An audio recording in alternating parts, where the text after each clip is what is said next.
White guilt is an interesting phenomenon.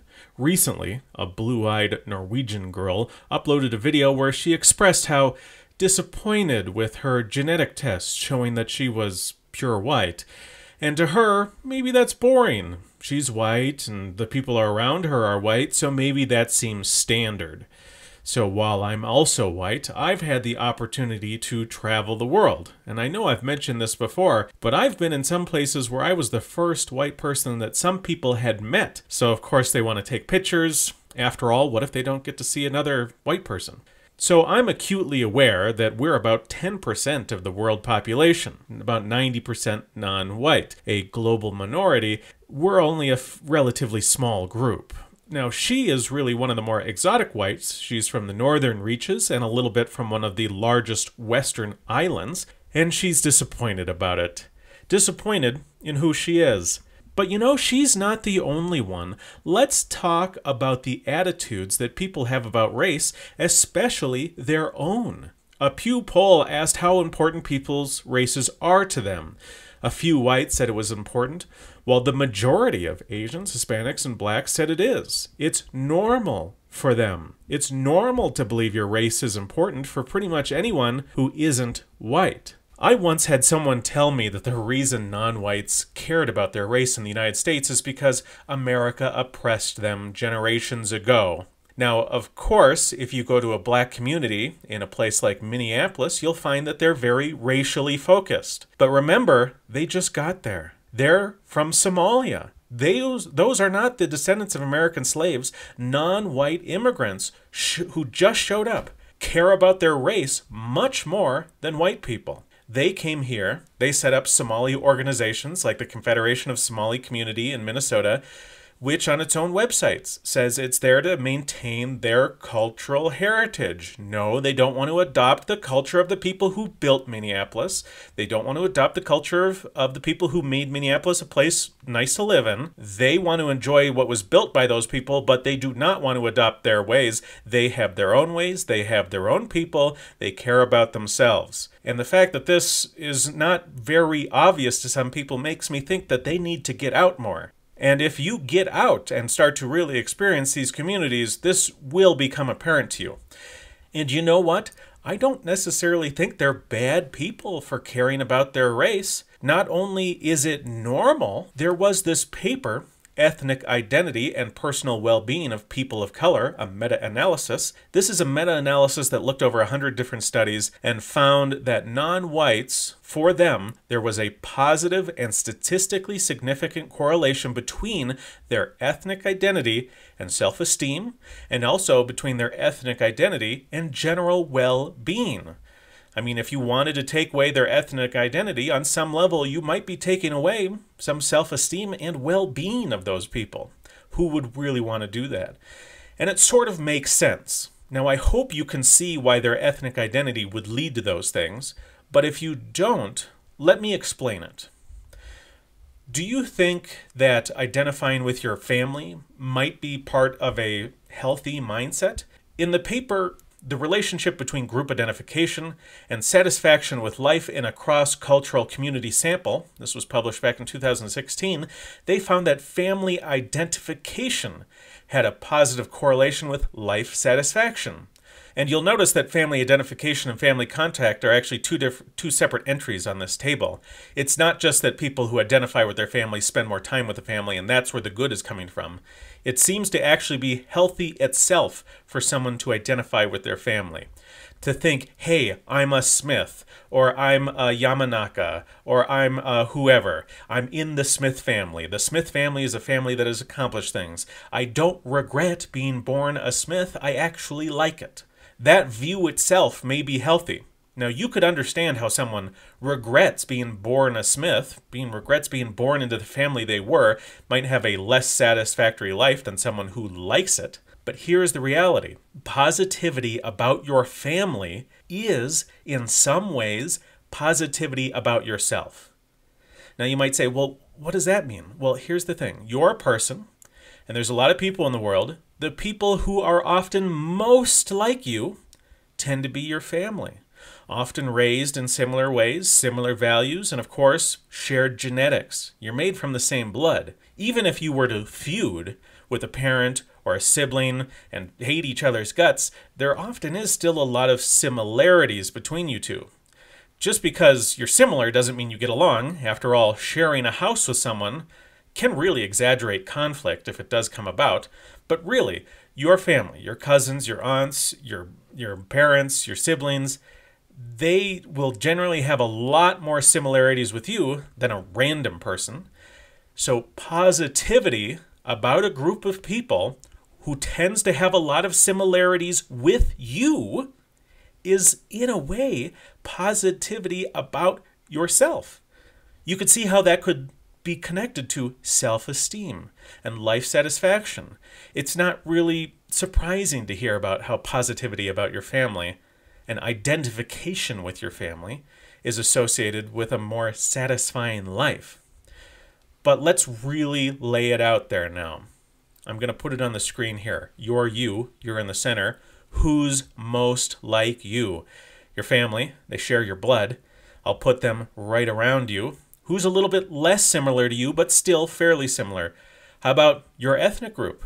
So for this example, let's say you were a Mongolian person. Some Mongolians will be more similar to you than other Mongolians, but nearly all Mongolians are going to be more similar to you than like a Cambodian. Different blood, different circumstances, all of that.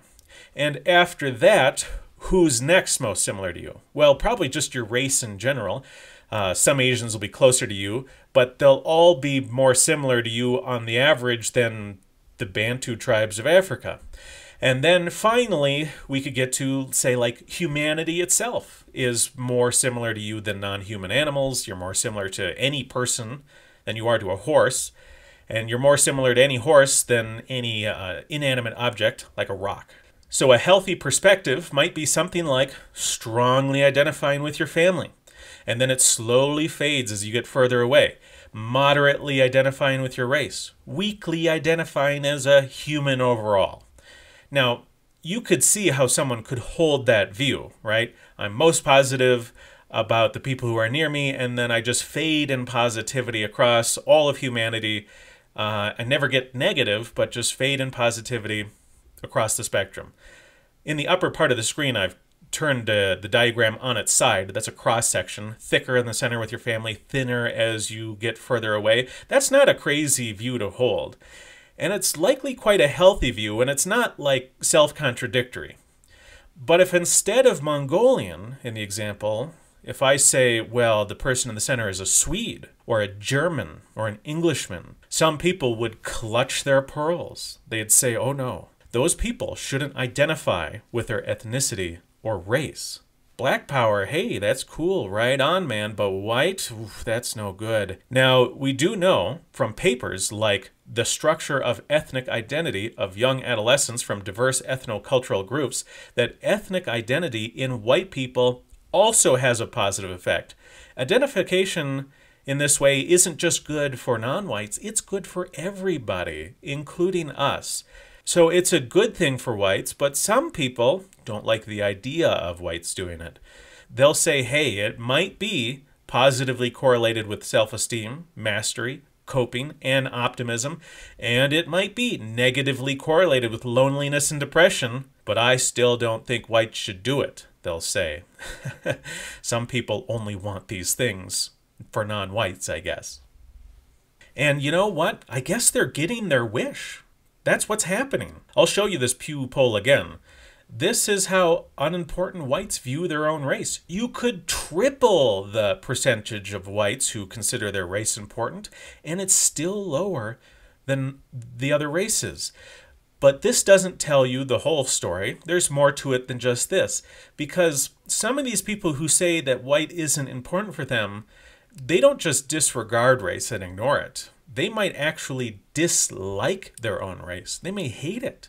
Now, here's the reality. Group identity is likely to lead to some amount of in-group preference, right? If you identify with your family and you have an extra bottle of water, you're probably more likely to give it to your own brother or sister before you give it to me. After all, they're in your family. Let's just look at how much of a preference different racial groups have for their own people. So this isn't the same thing as viewing your race as important, but it's, you know, you can see the connection here. So this may tell us a little bit more, especially when it comes to people who might have a negative view of their own race, which we don't see in that Pew poll, right?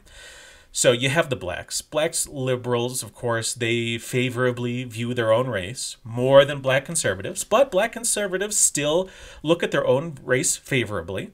And I don't think there's much surprising about that. If you've been outside and spoken to people, that should be kind of obvious. Hispanics follow a similar pattern, a little bit less than blacks. Asians, the more conservative they are, the more they tend to favor their own race. And they're pretty darn high overall, right? They're very ethnocentric, higher than blacks or Hispanics in favoring their own race.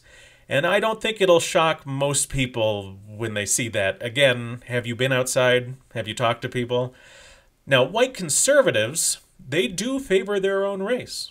Less than black moderates, about the same as Hispanic moderates, less than Asian liberals, which are the lowest ethnocentric Asian group. So overall, white conservatives are somewhat low to moderate in their ethnocentrism, but it is there. White moderates, oh, that's very low.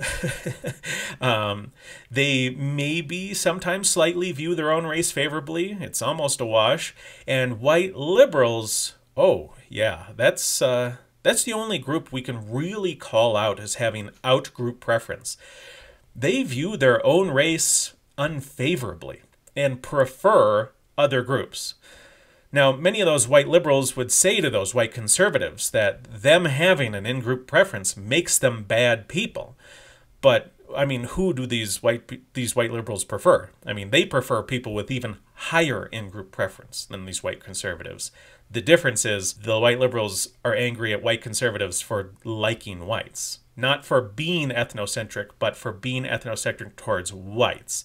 You know, these white liberals can't say that they are advocating for the reduction in ethnocentrism when a lot of their ire is towards one of the lowest ethnocentric groups, which is white people, right? So just bringing this back, it creates an interesting situation where a normal, healthy view is looking favorably upon people who are more similar to you, which helps your self-esteem.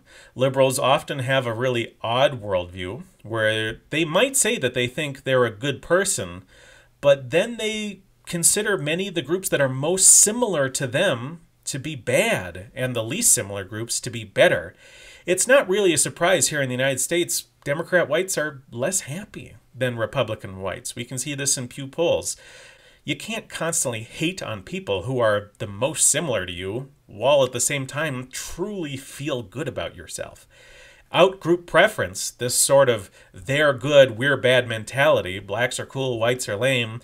If your own people are lame and if your own people are bad, it's really not easy to have a lot of self-esteem and optimism.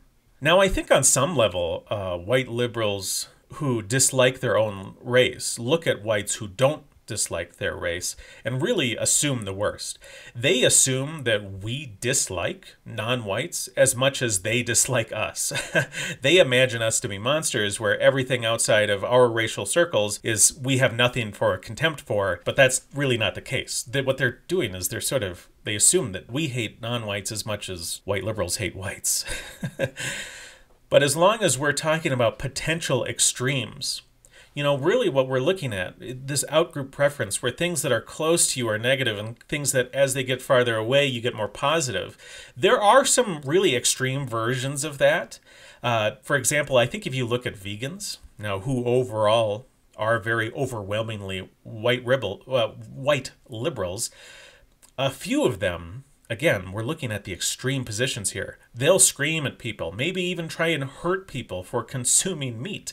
There's a lot of videos of vegan protests online. So while consumption of highly nutritious animal products might be good for people, their outgroup preference is so extreme that they may have an outspecies preference.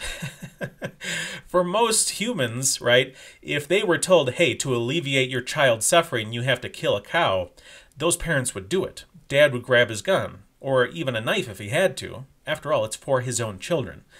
But when vegans are told the same thing, hey, eat the highly nutritious animal foods, They give their kids oat milk instead, and it dies. Do you remember that vegan? They killed their child. That was very sad. They're trying to give it oat milk and stuff. If there's any consolation, it's that most vegan women can't have children because their diets are so bad. So that's where we're at. Racial identity seems like a scientifically and statistically proven good thing. Good for everybody, including whites.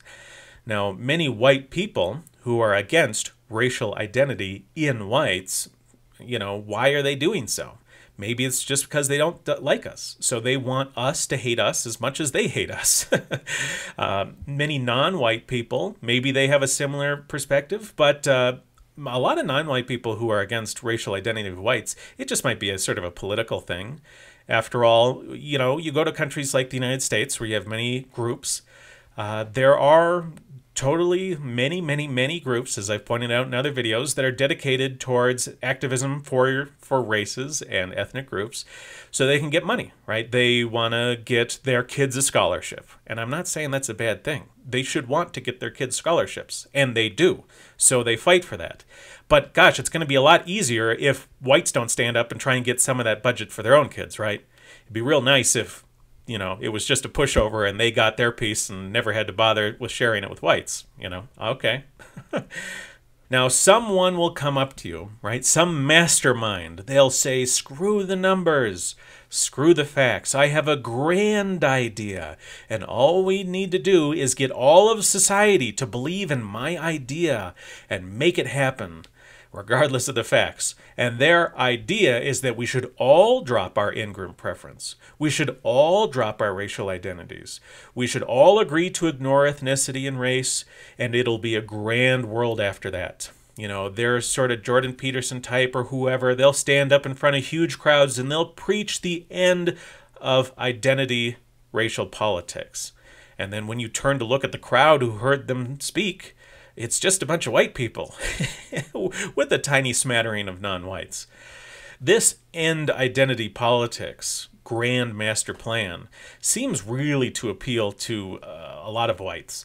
These people who insist that the end of racial identity politics is the path forward seem to focus a lot of their effort on talking to whites and to really seeing if they can hammer those last few whites who believe that we're a people who deserve a voice, and they put virtually no effort into talking to the non-whites. And I have never heard these people propose a plan to get blacks or Jews to drop their own ethnic pride or identity. They have no plan to make this happen. The most racially focused groups, they say nothing about. They can't get traction when they speak to those people. You show up in Atlanta and you start talking to blacks about how, race is a thing to put behind them. You don't get anywhere. So they just don't talk about it anymore because they have so little success for it. Well, that's not going to work, is it? If you just convince all the white people to drop their race, you're just going to make us into bigger pushovers than ever. I mean, really, if I were thinking of how to hurt whites, that's what I might do. Ultimately, the greatest success they could ever possibly achieve just seems to be making whites give up their identity. And thus, we lose everything to every group that is willing to band together against us. And that's what's happening every day. Did you see my video on Conservative Incorporated? Singapore was built up over the decades and quickly accelerated itself into the first world, and it did so with a fundamental understanding that people vote with their racial and ethnic groups. No delusions about everyone dropping their identity, like these people with the Grand Master Plan. Now, if you did want to make a country where no one subscribed to any sort of racial or ethnic identity politics, well, I think the quickest way to do that would be make a very small country, kick out the people in the area who do have racial identities, and then only let in people who don't have racial and ethnic identities. And by the way, that country you make will almost be entirely white, and you will have kicked out the vast majority of everyone else. The rest of us in the world, what should we do after you've made this grand master plan? Well, maybe we should all live separate, in separate racial and ethnic areas, so we don't have to be a constant conflict forever.